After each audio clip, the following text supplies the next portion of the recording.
வழங்குபவர்கள் honey filters Trichy. தமிழகமெங்கும் வீடு கட்ட கட்டிட வரைபடங்கள் தயாரிக்க ஹனி பில்டர்ஸ் திருச்சி நிறுவனத்தை அணுகுங்கள். அவருடைய யூடியூப் சேனலை சப்ஸ்கிரைப் பண்ணுங்க. ஜாக்கி சினிமாஸ் நேயர்களுக்கு வணக்கம். நான் உங்கள் ஜாக்கி சேகர். இந்த எபிசோட் திருமணம் திரைப்படத்தின் வீடியோ விமர்சனத்தின் எபிசோடில் பார்க்க போகின்றோம். அதற்கு முன்பாக இந்த தளத்தை சப்ஸ்கிரைப் பண்ணாதவங்க சப்ஸ்கிரைப் பண்ணுங்கள். பக்கத்தில் இருக்க பெல் ஐக்கான் அழுத்துங்க. ரைட். சேரன் மிக நீண்ட இடைவெளிக்கு பிறகு திரையில் ரசிகர்களை சந்திக்கக்கூடிய ஒரு திரைப்படம் இந்த திருமணம். நிறைய வாழ்வியல் பிரச்சனைகளை சேரன் அணுகிய விதம், மிக முக்கியமாக தவமாய் தவம் இருந்தாக இருக்கட்டும், பாண்டவர் பூமியாக இருக்கட்டும், இந்த மாதிரி ஃபீல் குட்டான நிறைய திரைப்படங்களை சேரன் வழங்கியிருந்தார். நடுவில் ஒரு சில பிரச்சனைகளால் அவரால் படங்கள் பண்ண முடியாமல் போய் இப்போ திருமணத்தின் மூலமாக திரும்பவும் ரசிகர்களை சந்திக்க வருகின்றார். அவருக்கு நம்முடைய வாழ்த்துக்களை தெரிவித்துக் கொள்வோம். தமிழக கலாச்சார சூழலில் திருமணம் என்பது அது எவ்வளவு சந்தோஷத்தை கொடுக்குது, அதே நேரத்தில் அது எவ்வளவு மனக்காயங்களை ஏற்படுத்துது, அது எவ்வளவு வலிகளை ஏற்படுத்துகின்றது என்பதை ரொம்ப டீட்டெயிலாக சேரன் அவருடைய பாணியில் இந்த திரைப்படத்தை கொடுத்திருக்கிறார். இந்த திரைப்படத்திற்காக சேரன் திருமணம் மற்றும் விவாகரத்து குறித்த நிறைய விஷயங்களை சேகரித்து நமக்கு வழங்கியிருக்கின்றார். மிக முக்கியமாக வாய்நாதத்துக்கெல்லாம் டைவர்ஸ் பண்ணுறாங்கன்றது நான் எப்பயோ விகடன்லேயோ ஜூவிலையோ படித்த மாதிரி ஒரு ஞாபகம்.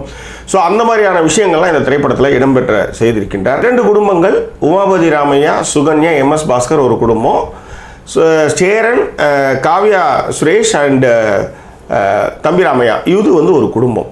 ஸோ இந்த 2 குடும்பங்களுடைய திருமணம், உமாபதி ராமையா அவர் கொடுத்த போர்ஷனை ரொம்ப நல்லா பண்ணியிருக்கார். மிக முக்கியமாக RJ போர்ஷன் ரொம்ப சிறப்பாக செய்திருக்கிறார். காவ்யா சுரேஷ் அவங்க தான் ஹீரோயின்.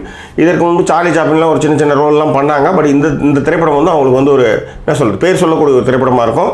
மிக முக்கியமாக பரதநாட்டிய ஆடுறப்ப அவங்க கொடுக்குற எக்ஸ்பிரஷன்ஸ்லாம் ரொம்ப ரொம்ப நல்லா இருக்குது. அண்ணனை விட்டு கொடுக்காத இடங்கள்லையும் சரி ரொம்ப மிளிர்கிறார் நடிப்பில்.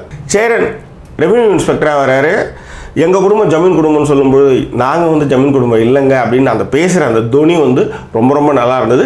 நிறைய காட்சிகள் ஒரு ஸ்ட்ரிக்ட் ஆஃபீஸர் மாதிரியே இருக்கிறது கொஞ்சம் அந்த டோனை குறைச்சிருக்கலாமோ அப்படின்னு தோண வைக்கிறாரு. சுகன்யா உமாபதியுடைய அக்காவாக நடித்திருக்கின்றால் மிக சிறப்பான நடிப்பு வழங்கியிருக்காங்க. மிக முக்கியமாக தாலி எடுத்துன்னு கோயிலுக்கு கொடுக்குற அந்த சீனில் நம்ம இங்கே இருக்கலாமா வேண்டாமா போகலாமா அப்படின்றதும், ஒரு கல்யாணத்துக்கு நம்ம இப்படி வாழ வெட்டியாக இருக்கிறப்ப போகிறப்ப நிறைய கேள்விகள் நம்ம நோக்கி வருமே அப்படின்னு போது தனிமையில் அவங்க தவிக்கிற அந்த இடங்கள்லாம் ரொம்ப அற்புதமாக அந்த கேரக்டரை உள்வாங்கி மிக அழகாக வெளிப்படுத்தின இடங்கள். அது மிக முக்கியமாக அந்த கோயில் ஷாட்லாம் செம்மையாக பண்ணியிருந்தாங்க. ஸோ பாலசரவணன் அங்கங்கே சில கவுண்டர் கொடுத்து கொஞ்சம் கிச்சு முட்டை ட்ரை பண்ணியிருக்காரு. பட் ஆனால் ஒர்க் அவுட் ஆகலன்னு தான் சொல்ல முடியும். பட் இந்த திரைப்படத்தில் ஒரு ஹார்ட் டச்சிங்கான ஒரு சீன் எதுன்னா, தம்பி ராமையாவுக்கும் MS பாஸ்கருக்கும் ஒரு சீன் இருக்கும்.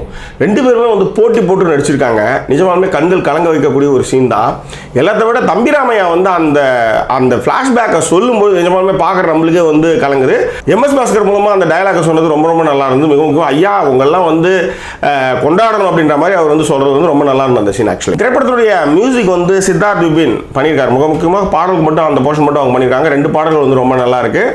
அதே நேரத்தில் பேக்ரவுண்ட் ஸ்கோர் சபேஷ் முரளி பண்ணியிருக்காங்க.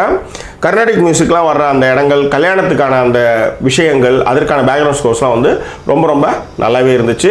ரவியாதனுடைய ஒளிப்பதிவு கண்களில் ஒத்திக்கலாமா இருந்து ஆர்கானிக் ஃபார்ம் அந்த மாதிரி விஷயங்கள் இருந்தாலும், கோயிலில் அந்த நடனம் ஆடக்கூடிய காட்சிகளாக இருக்கட்டும், அதே மாதிரி டாப் ஆங்கிள் கோயில் கோபுரத்தை நான் இந்த மாதிரி எந்த படத்தில் நான் பார்த்தேன். அந்த ஷாட்டு அவ்வளோ ஒரு நேர்கோட்டில் அந்த உச்சியில் அப்படி அழகாக ஒரு பிசிறு தட்டாமல் கோயிலை காட்டியிருக்கிறத காமிக்கிற அந்த காட்சிகள் ரொம்ப ரொம்ப அற்புதமாக இருந்தது. திரைப்படத்துடைய எடிட்டர் பொன்னுவேல் தாமோதரனுடைய உழைப்பு நீங்கள் பார்க்கணுன்னா நிச்சயமாக அந்த கோயிலில் நாயகி ஆடக்கூடிய டான்ஸில் அந்த எக்ஸ்பிரஷன்ஸ், அந்த ரெதமெட்டிக்காக அந்த சாங்கை கட் பண்ணியிருந்தார். ஆக்சுவலி திரைப்படத்தை சேரன் எழுதி இயக்கியிருக்கின்றார். SJ சூர்யா மாதிரி முன்னாடியே ஒரு ஒன்லைன் சொல்லிட்டு அதுக்கப்புறம் கதை எடுத்து போன விதம் நல்லா இருந்தாலும் கூட இது என்னன்னா, இந்த திருமணம்ன்ற ஒரே ஒரு டாபிக் மட்டும் வச்சுட்டு போகும்பொழுது டாக்குமெண்ட்ரி தனமாக பேசுகிற மாதிரி சில இடங்களில் தோணுது.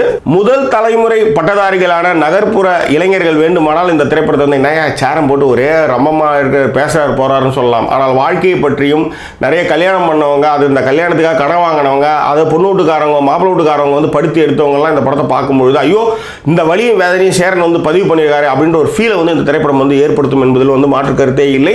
அதே நேரத்தில் தென் மாவட்டத்தில் இருக்கிற உழைப்பாளர் வர்க்கம் ஒரு கல்யாணத்துக்காக அவங்க எவ்வளோலாம் கடன் ஆகிறாங்க, கடனெல்லாம் வாங்கி செலவு பண்ணுறாங்க அப்படின்றதையும் இந்த படம் அதாவது அந்த பெயின் உங்களுக்கு கடத்தும். இந்த படத்தில் பேசுகிற விஷயங்கள் எல்லாமே உங்களுக்கு கடத்தும்.